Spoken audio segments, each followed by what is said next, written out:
What's up, Comic Book Nation? BD here with your top 5 stories from the past 24 hours, and today we've got a new look at the Justice League movie, some Star Wars and Thor Ragnarok news, and less than exciting reviews for Assassin's Creed. All that and more in Comic Book Now. First up, a new photo from the upcoming Justice League film has dropped this morning, featuring The Flash, Batman, we'll get to Aquaman and Wonder Woman.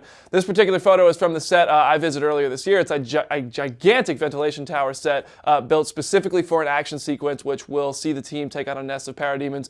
They head underground in Batman's four-legged crawler vehicle, and they claw their way to the nest before the vehicle somehow ends up consumed by water, which is what sparks my imagination thinking, could this be Aquaman's grand entrance to the team?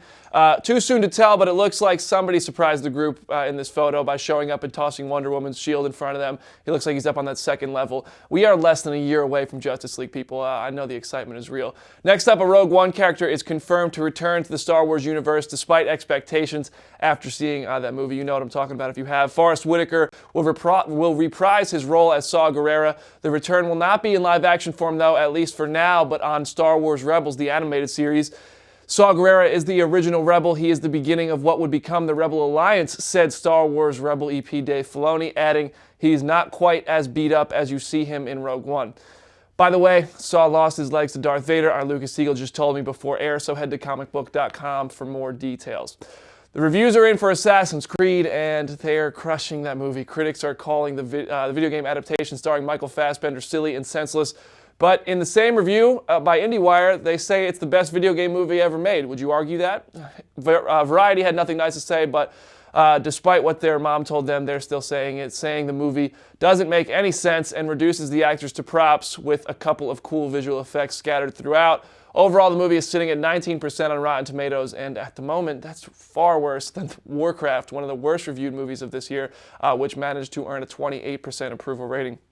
If you want to decide for yourself, which I know many of us still do, Assassin's Creed hits theaters on December 21st.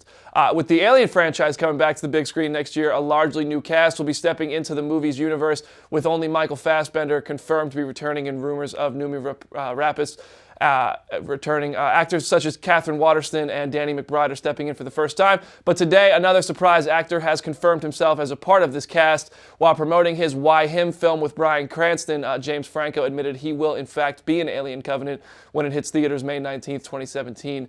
Now, I know you're all going to be asking, when will we see the trailer? And I can say I've seen the trailer and a huge chunk of this film, both of which were epic and insanely violent, but I can't say with absolute certainty when the trailer will be released online. From what I have heard, I say expect it on Christmas Eve. That's not a guarantee, just expect it on Christmas Eve.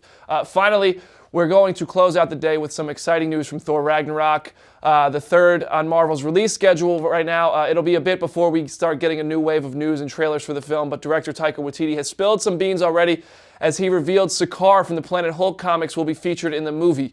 This isn't incredibly surprising, seeing as we know gladiator fight scenes were going to be there. They'd be featured in the Thor threequel, but expanding the Marvel Cinematic Universe is always a good time. Now let's go ahead and turn it over to the comments section and see what people are talking about today. Those Assassin's Creed reviews are pretty tough. I wonder what you guys think of that. Everyone's excited for Aliens. Yeah, I'm excited about that. To end this debate once and for all, are Die Hard and Home Alone considered Christmas movies? Because if so, is Batman Returns a Christmas movie as well, says Sam Hudson. Home Alone are definitely Christmas movies. I think I'm seeing some head nods from our producers here. Die Hard, the first one, is a Christmas movie. Absolutely. Hans Gruber, he's a Christmas villain. Or that's the second one? Both, yeah, that's true. All right, and then Batman Returns. Well, I'll allow it. I think I don't think they are defined as Christmas movies, but they fit the Christmas movie category. Watch them during the holiday season. Will I see the Assassin's Creed movie, Wim Sad Mojo? Yes, I absolutely will. One thing I want to say is that don't let the reviews ruin this for you, because I know a lot of people are excited about that. I was excited about Passengers, and it got totally torn apart in reviews, and I saw it last night, and I thought it was great. Passengers is actually one of my favorite movies of the year. I liked it better than I liked Rogue One. I liked it better than I liked a lot of movies this year. People might call me crazy for that, but I just had a good time with the movies with those characters. Is Rocky IV a Christmas movie? All right, so I'm noticing a theme in the questions today, William Booker. You know what? If it takes place in December and there's a Christmas tree somewhere in it, sure, we'll go ahead and say that. Home Alone is definitely, Home Alone, out of all those movies we talked about today, more a Christmas movie than anything else. All right, would Captain America beat Predator? No, hey, dude. Well, he probably outsmarted him, but Predators can go like invisible and they would just go savage mode, and Captain America would be like, I feel bad killing you. And what's my position on the Bat Vigilante in Gotham? All right, that's where we're going to wrap it up.